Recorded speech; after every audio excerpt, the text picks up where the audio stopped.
دوستو کچھ ہی دنوں کے بعد عید الاضحیٰ یعنی کہ بقرعید کا تہوار آنے والا ہے، اس لیے سب سے پہلے آپ سبھی اسلامی بھائی بہنوں کو ایڈوانس میں بقرعید کی بہت بہت مبارکباد۔ اگر آپ کا دل کرے تو آپ بھی ہمیں کمنٹ باکس میں بقرعید کی مبارکباد دے سکتے ہیں۔ دوستو جیسے ہی عید الاضحیٰ یعنی بقرعید کا تہوار قریب آتا ہے تو سرکار اپنی طرف سے نئی گائیڈ لائن جاری کر دیتی ہے اور اپنے افسروں کو یہ حکم دیتی ہے کہ ان نیاموں پر سختی کے ساتھ عمل کروایا جائے۔ دوستو آج کی اس ویڈیو میں ہم بات کرنے والے ہیں بقرعید 2026 کی گائیڈ لائن کے بارے میں۔ ہم آپ کو بتا دیں کہ اس بار 2026 کو لے کر مودی سرکار نے کیا گائیڈ لائن جاری کی ہے اور ایسے کون سے 5 خاص نیم بنائے ہیں جن پر سرکار نے صاف کہا ہے کہ سختی سے عمل کروایا جائے۔ اس لیے یہ ویڈیو آپ سبھی کے لیے بہت ہی زیادہ ضروری ہے، آپ اس ویڈیو کو آخر تک ضرور دیکھتے رہیے گا۔ دوستو جیسا کہ آپ سب لوگ جانتے ہیں کہ بقرعید حضرت ابراہیم علیہ السلام کی سنت ہے جسے اللہ تبارک و تعالی نے ہر صاحب حیثیت مسلمان پر واجب کیا ہے۔ اس لیے ہر سال بقرعید کے موقع پر ہر مرد اور عورت قربانی کرنا چاہتے ہیں، لیکن جیسے ہی بقرعید قریب آتی ہے ہر سال سرکار کی طرف سے نئی گائیڈ لائن جاری ہو جاتی ہے۔ کبھی کہا جاتا ہے کہ کھلے میں نماز نہیں پڑھی جائے گی اور کبھی کہا جاتا ہے کہ کھلے میں قربانی نہیں ہوگی، لیکن اس بار جو گائیڈ لائن جاری ہوئی ہے اسے دیکھ کر بہت سارے لوگ پریشان ہیں۔ دوستو ہم آپ کو سرکار کی طرف سے جاری کیے گئے ان 5 نیموں کے بارے میں بتانے جا رہے ہیں۔ جس طرح ہر مسلمان سنت پر عمل کرتا ہے اسی طرح سرکار کی طرف سے دیے گئے گائیڈ لائن کو بھی فالو کرنا چاہیے تاکہ ہم اور ہمارے گھر والے ہر پریشانی اور حادثے سے محفوظ رہے۔ دوستو بقرعید کا تہوار آتے ہی مودی سرکار نے نئی گائیڈ لائن جاری کر دی ہے۔ اس بار یعنی بقرعید 2026 میں مودی سرکار نے 5 خاص نئے نیم بنائے ہیں جن کے بارے میں ہر مسلمان کو معلوم ہونا اور ان پر عمل کرنا بہت ہی زیادہ ضروری ہے۔ یعنی اس بار عید الاضحیٰ کی نماز کیسے پڑھی جائے گی اور اس بار قربانی کس طرح کی جائے گی، یہ سب باتیں ان گائیڈ لائن میں لکھی گئی ہے۔ اس لیے اس ویڈیو کو آخر تک ضرور دیکھیں کیونکہ ان نیموں کو جاننا آپ سبھی کے لیے بہت ہی زیادہ ضروری ہے۔ دوستو مودی سرکار نے بقرعید پر 5 خاص نیم بنائے ہیں اور اپنے افسروں کو یہ حکم دیا ہے کہ ان گائیڈ لائن پر سختی سے عمل کروایا جائے تاکہ پورے ملک میں امن و امان اور سکون اور بھائی چارہ قائم رہے اور کوئی بھی ماحول خراب کرنے کی کوشش نہ کرے۔ نمبر 1، کھلے میں قربانی نہ کرے۔ دوستو مودی سرکار نے اپنی گائیڈ لائن میں پہلا فرمان تو یہ جاری کیا ہے کہ اس بار کوئی بھی شخص کھلے میں قربانی نہ کرے، یعنی خاص کر کے شہروں کے لوگ باہر سڑکوں پر یا کھلے میدان میں قربانی نہ کرے۔ اس خبر کو دیکھتے ہی کئی لوگوں کا یہ کہنا ہے کہ اس بار مودی سرکار نے گھروں میں یا پھر کھلے میں قربانی کرنے پر روک لگا دی ہے۔ اس بار صرف مجاز بچڑ خانوں میں قربانی کی جا سکے گی، مگر ہم آپ کو بتا دیں کہ یہ خبر سراسر غلط ہے۔ اس خبر کا مطلب یہ نہیں، اس خبر کا مطلب یہ ہے کہ مسلمان باہر سڑکوں پر یا کھلے میدان میں قربانی نہ کریں۔ خاص کر کے شہروں کے لوگ اس طرح سے جو قربانی کیا کرتے تھے مودی سرکار نے اس بار اس پر روک لگا دی ہے اور اپنی گائیڈ لائن میں اس بات کو صاف کر دیا ہے کہ بقرعید کے موقع پر مسلمان اس بار ایسا نہ کریں۔ اس کے لیے سرکار نے اپنے اعلیٰ افسروں کو سخت ہدایات دی ہیں۔ نمبر 2، بین جانور نہ کاٹے جائیں۔ دوستو مودی سرکار نے اپنی گائیڈ لائن میں دوسرا فرمان یہ جاری کیا ہے کہ اس بار پورے ملک میں کہیں پر بھی کسی ایسے جانور کی قربانی نہ کی جائے جس جانور پر بھارت سرکار کی طرف سے روک لگائی گئی ہو، اور اس کو روکنے کے لیے مودی سرکار نے اپنے اعلیٰ افسروں کو سخت ہدایات بھی دی ہیں۔ دوستو سیدھی سی بات ہے کہ مودی سرکار یہاں پر گائے کی بات کر رہی ہے، یعنی کہ گوونش کی قربانی کو روکنے کے لیے مودی سرکار نے اپنے اعلیٰ افسروں کو سخت ہدایات دی ہیں اور اس بار اس پر خاص پابندی لگانے کو کہا ہے، کیونکہ آپ سب کو معلوم ہے کہ گائے کے ساتھ ہندو بھائیوں کی آستھا جڑی ہوئی ہے۔ ہندو بھائی گائے کو ماتا مانتے ہیں اور اس کی پوجا کرتے ہیں، اس لیے آپ سب سے یہ گزارش ہے کہ اس بار آپ یہ غلطی بھول کر بھی نہ کریں۔ جس جانور پر بھارت سرکار کی طرف سے روک لگائی گئی ہو اس کی آپ بھول کر بھی قربانی کرنے کی کوشش نہ کریں، اور ساتھ میں مودی سرکار نے ایسے لوگوں پر بھی سخت کارروائی کرنے کے سخت احکامات دیے ہیں جو لوگ افواہ پھیلانے کا کام کرتے ہیں۔ یعنی کہ کئی بار کچھ لوگ ایسے ہی جھوٹی افواہ پھیلا دیتے ہیں فلاں جگہ پر گائے کی قربانی کی جا رہی ہے یا پھر ہو رہی ہے، جس سے پھر ماحول خراب ہو جاتا ہے، اور اس بار مودی سرکار نے ایسے لوگوں پر سخت کارروائی کرنے کی احکامات اپنے اعلیٰ افسروں کو دے دی ہیں۔ نمبر 3، قربانی کا گوشت غیر مسلم علاقوں میں لے کر نہ جائیں۔ دوستو، مودی سرکار نے اپنے گائیڈ لائن میں تیسرا فرمان یہ جاری کیا ہے کہ اس بار بقرعید کے موقع پر کوئی بھی مسلمان قربانی کا گوشت لے کر کسی بھی ایسے علاقے میں نہ جائے، یعنی کہ کسی بھی ایسے محلوں میں نہ جائیں جہاں پر غیر مسلم لوگ زیادہ تر رہتے ہیں، یعنی کہ ایسا محلہ جہاں پر مسلمان نہیں رہتے ہوں یا پھر کم رہتے ہوں، ایسی جگہوں پر قربانی کا گوشت لے جانے کے لیے منع کیا گیا ہے۔ کہنے کا مطلب یہ ہے کہ ہم جس طرح سے بقرعید کے موقع پر قربانی کا گوشت ادھر ادھر لے جاتے ہیں اور ایک دوسرے کے یہاں بانٹتے ہیں، اس کو کسی بھی ایسی جگہ پر لے کر نہیں جانا چاہیے جہاں پر مسلمان لوگ نہیں رہتے ہوں، صرف غیر مسلم لوگ زیادہ تر رہتے ہوں، ایسی جگہ پر قربانی کا گوشت لے کر نہیں جانا ہے۔ اس لیے آپ اس بار بقرعید کے موقع پر یہ غلطی بھی بھول کر نہ کر دینا۔ نمبر 4، بھیڑ لگا کر قربانی نہ کریں۔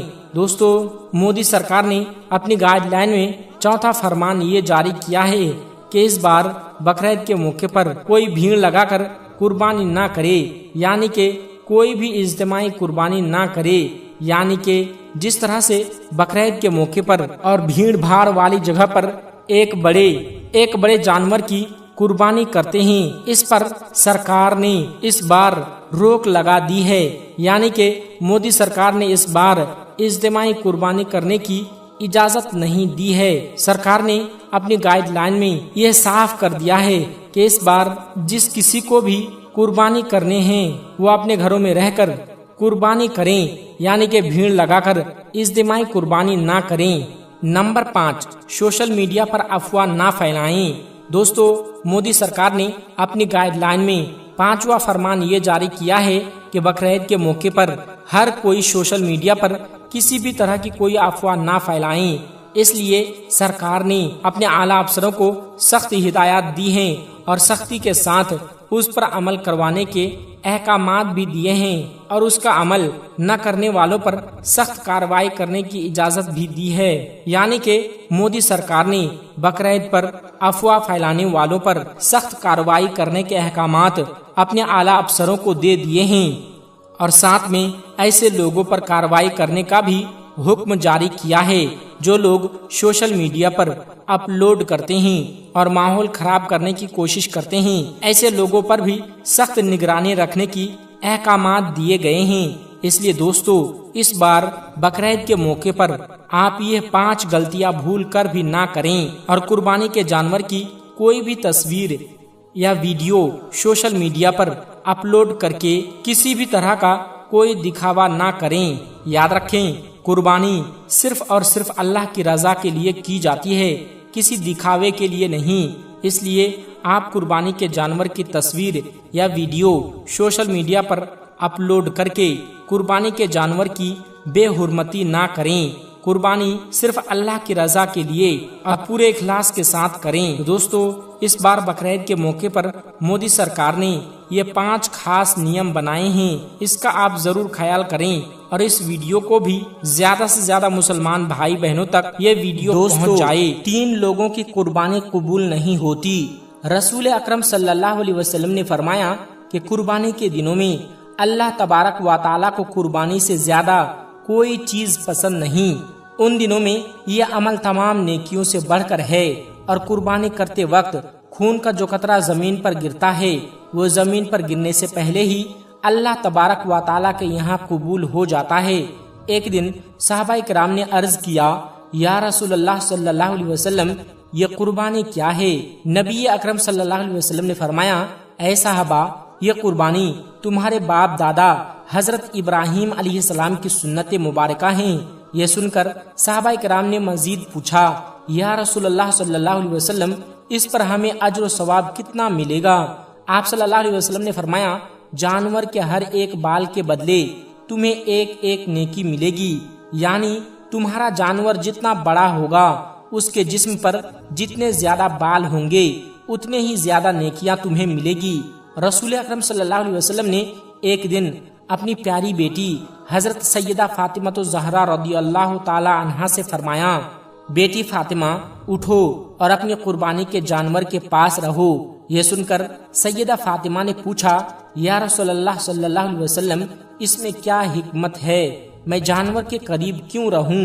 نبی کریم صلی اللہ علیہ وسلم نے فرمایا، اس لیے کہ جب تمہارے جانور کے خون کا پہلا قطرہ زمین پر گرے گا تو اللہ تبارک و تعالی تمہارے پچھلے تمام گناہوں کو معاف کر دے گا۔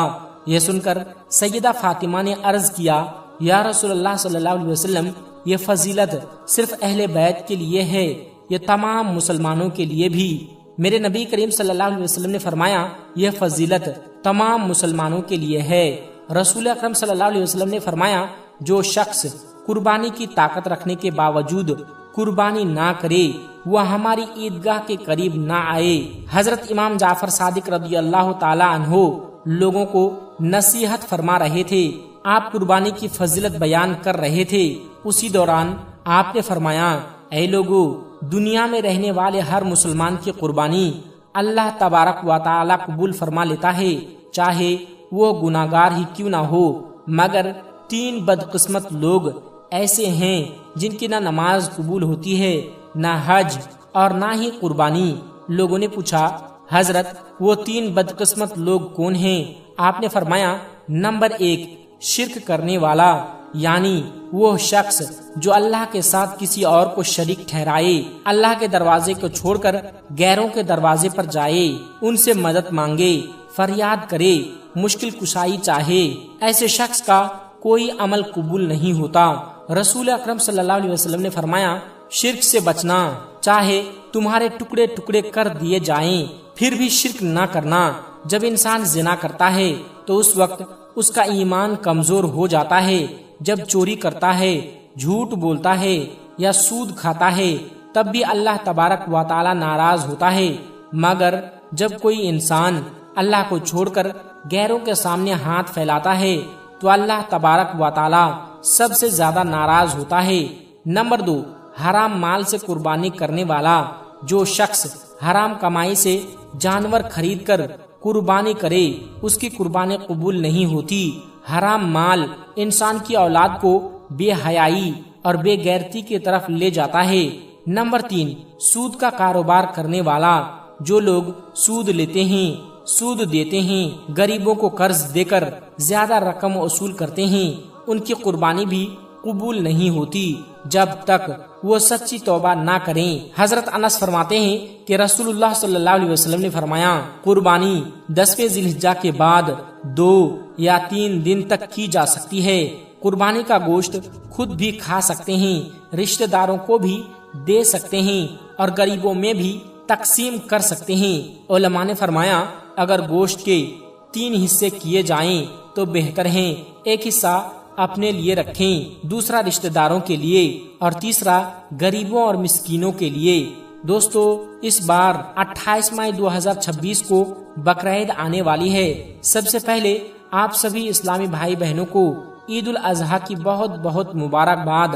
دوستو، اب ہم آپ کو 10 غلطیوں کے بارے میں بتاتے ہیں جو اکثر مسلمان بقرعید کے دن کر دیتے ہیں۔ نمبر 1، دکھاوا نہ کرے۔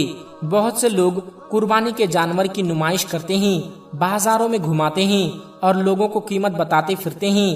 یاد رکھیں، قربانی صرف اللہ کی رضا کے لیے ہونی چاہیے، دکھاوے کے لیے نہیں۔ نمبر 2، کسی کی دل آزاری نہ کرے۔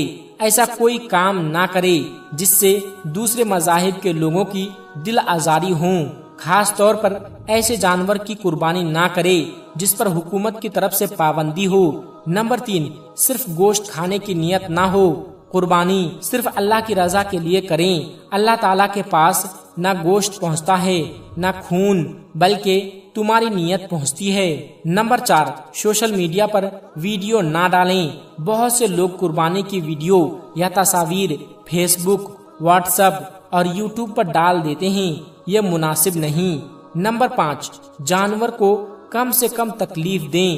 چھری اچھی طرح سے تیز کریں، جانور کے سامنے چھری تیز نہ کریں اور ایک جانور کو دوسرے کے سامنے ذبح نہ کریں۔ نمبر 6، کھلے عام قربانی نہ کریں۔ قربانی کا خون سڑک یا نالی میں نہ بہائیں، بلکہ صفائی کا خاص خیال رکھیں۔ نمبر 7، غریبوں کا خیال رکھیں۔ قربانی کا گوشت غریبوں، مسکینوں اور رشتہ داروں میں ضرور تقسیم کریں۔ نمبر 8، ہتھیاروں کی نمائش نہ کریں۔ چھری، چاقو یا دوسرے ہتھیاروں کا دکھاوا نہ کریں۔ نمبر 9، بیمار یا حاملہ جانور کی قربانی نہ کریں۔ جانور صحت مند اور صحیح سالم ہونا چاہیے۔ نمبر 10، قربانی کے جانور کو لالچ میں بیچ نہ دیں۔ اللہ کی راہ میں وہ چیز قربان کریں جو آپ کو سب سے زیادہ محبوب ہو۔ دوستو، اگر آپ سے کوئی پوچھ لے کہ دنیا میں سب سے پہلا حج کس نے کیا تھا تو شاید آپ فوراً جواب نہ دے پائیں، لیکن اس ویڈیو کو دیکھنے کے بعد یقیناً آپ جان جائیں گے کہ سب سے پہلا حج کس نے کیا تھا۔ دوستو، اگر آپ اس بارے میں جاننا چاہتے ہیں تو اس ویڈیو کو آخر تک ضرور دیکھیے گا۔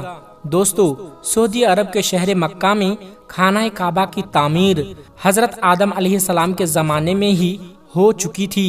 روایتوں میں آتا ہے کہ جب اللہ تبارک و تعالی نے حضرت آدم علیہ السلام کو جنت سے زمین پر بھیجا تو حضرت آدم علیہ السلام نے اللہ کے حکم سے پہاڑیوں سے پتھر لا کر خانہ کعبہ کی تعمیر کی، لیکن اس کے ہزاروں سال بعد جب حضرت نوح علیہ السلام کے زمانے میں بہت بڑا طوفان آیا تو اس طوفان میں کعبہ شریف کی عمارت گر گئی، مگر اس طوفان میں بھی خانہ کعبہ کی بنیاد باقی رہی۔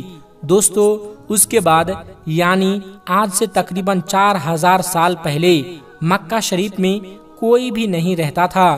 پھر حضرت ابراہیم علیہ السلام اللہ تبارک و تعالیٰ کے حکم سے اپنی بیوی حضرت ہاجرہ اور بیٹے حضرت اسماعیل علیہ السلام کو لے کر اس جگہ پہنچے جہاں آج مکہ موجود ہے۔ وہاں نہ کوئی آبادی تھی، نہ پانی تھا اور نہ کوئی انسان رہتا تھا، صرف اور صرف جھاڑیاں اور درخت تھے۔ حضرت ابراہیم علیہ السلام نے اپنی بیوی اور بچے کو وہاں پر چھوڑ دیا۔ اس کے بعد اس کے پاس پانی کی ایک مشکزہ اور کچھ کھجوریں رکھ دی اور پھر شام کی طرف واپس چلے گئے۔ حضرت ابراہیم علیہ السلام دوسری بار مکہ شریف آئے تو زیادہ دیر نہ رکے، لیکن جب تیسری بار آئے تو حضرت اسماعیل علیہ السلام سے فرمایا کہ بیٹا، اللہ تبارک و تعالی نے مجھے ایک حکم دیا ہے۔ حضرت اسماعیل علیہ السلام نے کہا کہ ابا جان، اللہ کا حکم پورا کیجئے۔ پھر حضرت ابراہیم علیہ السلام نے فرمایا کہ اللہ تعالی نے مجھے حکم دیا ہے کہ یہاں پر ایک گھر بناؤں۔ اس کے بعد خانہ کعبہ کی تعمیر شروع ہوئی۔ حضرت اسماعیل علیہ السلام پتھر لاتے جاتے اور حضرت ابراہیم علیہ السلام دیوار بناتے جاتے تھے۔ جب دیوار کچھ اونچی ہو گئی تو حضرت اسماعیل علیہ السلام ایک پتھر لائے تاکہ حضرت ابراہیم علیہ السلام اس پر کھڑے ہو کر تعمیر کریں۔ یہی پتھر آج مقام ابراہیم کہلاتا ہے۔ دونوں باپ بیٹے دیوار اٹھاتے جاتے اور ساتھ ساتھ دعا بھی کرتے جاتے تھے کہ ہمارے رب ہم سے یہ خدمت قبول فرما، بے شک تو سب کچھ سننے اور جاننے والا ہے۔ انہوں نے اس گھر کی تعمیر نہ مٹی سے کی اور نہ چونے سے، بلکہ صرف پتھروں پر پتھر رکھتے گئے۔ اس وقت کعبہ کی نہ چھت تھی اور نہ دروازہ۔ بعد میں مختلف زمانوں میں اس کی دوبارہ تعمیر ہوتی رہی۔ قریش نے بھی تعمیر کی اور ان کے بعد بھی کئی بار تعمیر ہوئی۔ کہتے ہیں کہ اس وقت حضرت اسماعیل علیہ السلام کی عمر تقریباً 20 سال تھی۔ حضرت ابراہیم علیہ السلام نے بیت اللہ کے قریب حضرت اسماعیل علیہ السلام کی بکریوں کے لیے ایک باڑہ بھی بنایا تھا۔ پہلے بیت اللہ کی جگہ ایک سرخ ٹیلا تھا، اکثر سیلاب ادھر ادھر سے اس کو کاٹ دیتے تھے۔ جب حضرت ابراہیم علیہ السلام تعمیر سے فارغ ہوئے تو انہوں نے حضرت اسماعیل علیہ السلام سے فرمایا کہ ایک ایسا پتھر لاؤ جو طواف شروع کرنے کی نشانی بن سکے۔ یہ پتھر حضرت جبرائیل علیہ السلام ابو قبیس پہاڑی سے لائے اور حضرت ابراہیم علیہ السلام نے اس جگہ نصب کر دیا جہاں آج حجر اسود موجود ہے۔ روایت میں آتا ہے کہ یہ پتھر بہت روشن تھا۔ حضرت جبرائیل علیہ السلام نے حضرت ابراہیم علیہ السلام کو حج کے تمام مقامات بھی دکھائے۔ پھر اللہ تبارک و تعالیٰ کی طرف سے حکم ہوا کہ لوگوں کو حج کے لیے بلاؤ۔ حضرت ابراہیم علیہ السلام نے عرض کیا، اے اللہ، یہاں کون ہے جو میری آواز سنے گا؟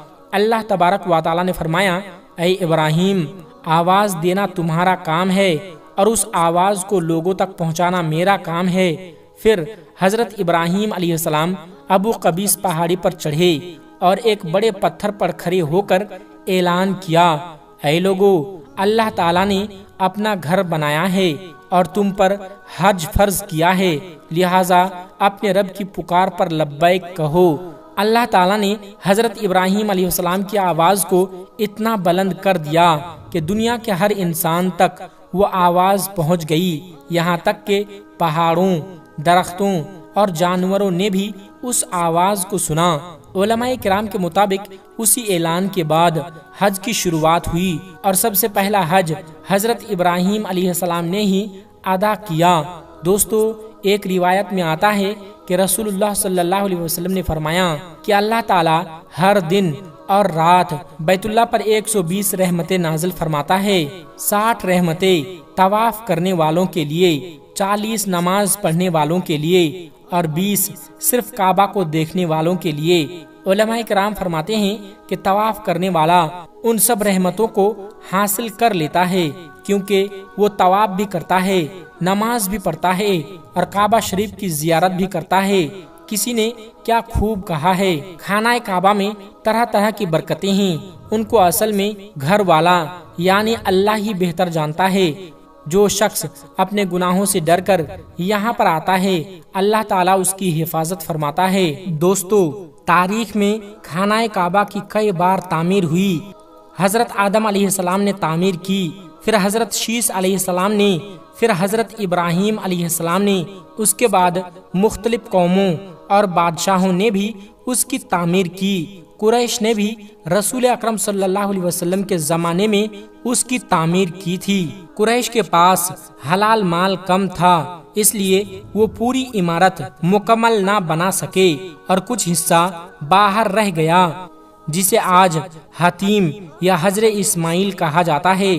بعد میں حضرت عبداللہ بن زبیر رضی اللہ تعالیٰ عنہ نے حضرت عائشہ رضی اللہ تعالیٰ عنہا کی حدیث کی روشنی میں دوبارہ تعمیر کی۔ پھر حجاج بن یوسف نے اسے دوبارہ قریش والی شکل میں بنا دیا۔ بعد میں عثمان سلطان مراد کے زمانے میں شدید بارش اور سیلاب کی وجہ سے کعبہ شریف کی کچھ دیواریں گر گئیں، پھر سلطان مراد نے دوبارہ تعمیر کروائی۔ آج جو تعمیر موجود ہے وہ اسی دور کی ہے۔